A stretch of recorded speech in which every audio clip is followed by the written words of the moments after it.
The internet depicted the candidates spewing flames, shooting laser beams, and there was Donald Trump, Vladimir Putin, making funny faces and distracting noises. The best ever at it. And you go to so many different places.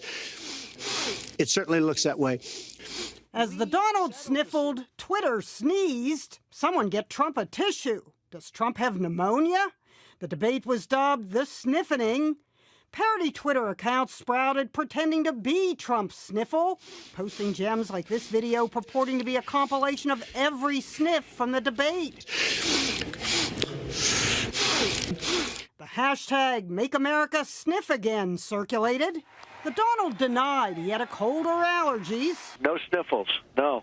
You know, the mic was very bad, but maybe it was good enough to hear breathing. The mystery was contagious. Right. So now we have Snifflegate. A nose specialist and a body language expert speculated it might be a nervous tic, while others joked about things people sniff that cause sniffing. Looks like I picked the wrong week to quit sniffing glue.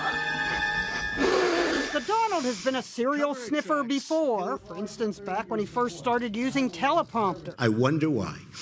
And while the Donald sniffed, Hillary shimmied. Woo, okay. Laughing off Trump's assertion that she has a temperament problem, her shimmy was put to rap.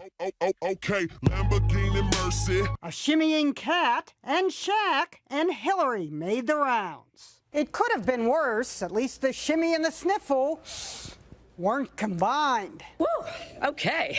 Genimos. CNN. Woo, okay. New York. I opened a club.